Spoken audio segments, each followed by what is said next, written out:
Hi everyone, welcome to today's 5-minute Friday. Something you can do in the garden that's nice and quick, nice and simple and easy to do.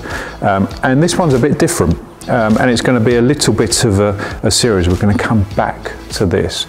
And what it is planting up herbs for teas. And not just that, we're going to create a sort of like a mini garden. Now, we haven't done any RHS shows this year, and I guess there's a certain degree where I'm missing actually creating a sort of a garden type feel. So we're going to plant up a garden, but I wanted to use stuff that everybody has. So if we take the plants aside for a second, if we come over here, I've done a bit of work in my garden this year, and I've ended up with loads of these ton bags.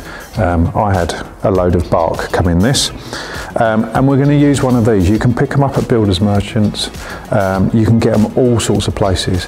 So what I'm going to put in here, and we won't do this today, but what I'm going to put in here is some spent compost. That is basically compost that's been used around the nursery, and where plants, we're the same as everybody. 100% of our seeds don't germinate, so where plants haven't germinated, for example, we get a bit of spent compost. Nothing wrong with it. We're going to have to add a little bit of feed in there. We'll do it as a sort of a slow release feed, so we're going to have a bit of that in there, but it's compost that we don't have to buy, so a bit of spent compost is going to go in there, and this is going to hold our herbs for teas. So if we go back, we've got to do something first. So these are the herbs I've picked to start with, and we can add to this. So we've got a fantastic lemon balm, a peppermint, a Moroccan mint, a lemon verbena, and a pineapple sage. These are our most popular tea herbs and have been for years and years, but I've thrown a bit of a curveball in there as well. And this is Geranium Attar of Roses. It's a really, really popular plant to make herbal teas with. So one that I wanted to introduce. But you can't go from something this size into something the size of the bag that we're going to put in. So we want to establish the plants first. So we're going to pot them up. So I've got some pots, some old pots, and all we have to do is pot them up. So I'll only show you doing one. So this is a multi-purpose compost, and let's start, it doesn't matter which one I start with. Let's start with this lemon balm. So it's got a fantastic lemony scent to it. So I filled the compost up to here, just shy of the top.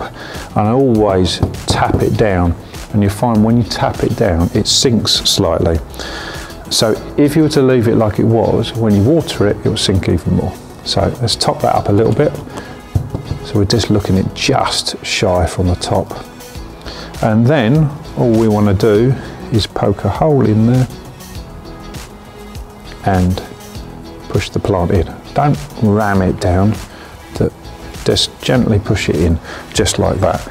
And that's what we're going to do with all of these. You can't, so many people do, I know, go from a plant this size into something massive, a big tub or something like that. But to be honest, it slows down the growth, makes them harder to look after. And it's a bit of a waste of space. Gardening's all about rotating everything. Some things are small, sometimes a year and stuff like that. So I would go for a pot this size. This is the maximum I go for a plug plant. This is a 13 centimetre or 12 centimetre across, I'm not entirely sure. It's a traditional sort of 1 litre size pot. And you can, a lot of people have those already. If not, you can pick those up nice and easily. So I'm going to pot all of them up. I'm going to keep them in the greenhouse, not a hot greenhouse. I'm going to put them just on the edge of a greenhouse that's got all the windows open. So just so it speeds them along a little bit, but they could definitely go outside this time of year. But I'm going to put them in the greenhouse to try and speed things up a little bit. So I'm going to pot all of those up. And then as they grow on, we're going to make another video going forward about potting them into there. And we're going to add a few other varieties as well. And this is just a start. This is going to be for teas, but I've got a few ideas in mind. I'd love to do one for cocktails and stuff like that. So if you've got any questions about doing this or anything at all, get in contact. See you soon. So now we're a few weeks ahead. The plants are all growing really, really nice, and we'll get to those in a second. What I've done is filled this bag. I've brought it outside. It might not look outside from the camera, but this is a greenhouse with no roof whatsoever. So it shades from the wind, but we still get the nice cool environment. I filled it with compost, and the compost I've put it in there is stuff that we've had where we've potted up stock plants and things like that. So we get a nice lot of compost to use, which is one of the perks of being on a nursery. So I'm going to plant the plants in here. So I just need to top it up a little bit. So I'll grab a little bit more compost. And we discussed before we hit record, no one wants to see me just filling a bag with compost.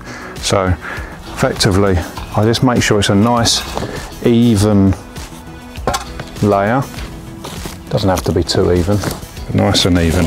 And the same as we do with when we're potting up any pots, we don't want it all the way to the top, because what happens when you actually water it, especially if it's dried out for a period of time, we've had some really, really baking hot days. We've also had days where it's tipped down with rain. But what we don't want to happen is when soil really dries out, the water really takes a little while to sink into it.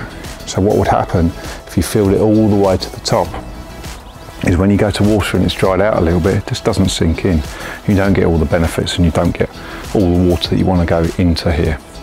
One benefit of planting in something like this, there's loads of benefits about it, but one benefit in particular is that this amount of compost will hold a nice lot of moisture, and it almost regulates the moisture. Smaller pots are always harder to look after because they can dry out really, really quickly, or you can get them too wet really, really quickly. It's a bit easier in something like this, so it's really, really good to plant it in. So let's have a look at the plants. You'll see they've grown nicely. So this is the lemon balm, fantastic scent of lemon coming off it. We're going to make lemon teas out of something like this. But what I wanted to show you, if I turn it upside down, just squeeze the pot, just like that. Just gently pull it off. We don't want to obviously damage any of the roots. You can see it's got a lovely root structure. Now that is ready to plant up. But before I do that, we're going to put the plants where we want them. So it's always good to plan out where you want to plant them. So I'm just going to put that there while I grab the others. So some of the plants have grown quicker than others. One of them, in particular lemon verbena, had a period of time where it got a little bit too dry, but you can see from this it's sprouting out really, really nicely. So lemon verbena, if it gets a tiny bit too dry, and it would have been one of the really baking hot days it happened, we just missed it. We're no different to you guys. It's easy to miss watering, especially on a day where we got to 32 degrees here. Then it can dry out really, really quickly, but it's sprouting nicely. So that's growing really, really well now. So I'm going to space them out. We can still add more plants to this, but you can see the size they are now. You start getting an idea what it's going to look like. So something like the scented geranium and this lemon balm I'm going to put around the outside. I'm going to put the pineapple sage over here, and it's really, to be honest, it's just playing with how you think it's going to look. This mint here, the Moroccan mint, I'm going to make sure is right in the centre, because that's going to really, really grow, get really, really big. But you can already see it looks great now. I've just naturally gone round the outside and planted with a little bit of space around it. It doesn't mean you can't add to it. And the good thing about these bags, and I've never done it before, but I've always thought you could slit a hole in this and put a thyme in there or something that's going to trail down, which will look really, really nice. So let's start planting. I'll start with this middle one. So this mint, again, just squeeze the pot nicely, and you can see, look at that, you can see a fantastic, really, really strong root come in there, and there's a prickle in there. That's the downside with having compost that you've used before. I think that was a pyracantha. Right, and we just place it in. We want the level of the compost to be exactly the same as it was in the pot. So we just do that and tuck it in. Don't really push it down, we just literally tuck it in, just like that. And all we're going to do is repeat that for all of them. So I'll do that now and we'll show you what it looks like. So this is what it looks like now we've planted it, and it's already starting to take shape, and you can kind of see what it's going to look like over time. The plants are going to grow closer together. We'll continue to trim them, but with herbs, especially herbs like this, you trim them naturally, and that's by using them. As simple as that. So if I want a Moroccan mint tea, I'll be cutting some of that off, and that also prunes it, keeps it much more compact. We're going to get the scented geranium will trail over the outside, as will some of the herbs, the pineapple sage. It's going to really take shape. So we'll keep coming back to this planter, and also give you a few tips on how to plant, how to use the plants and stuff like that. So this is what it looks like, and if you can get access to something like this or a big container, it's well worth doing. Thank you very much, and I'll see you soon.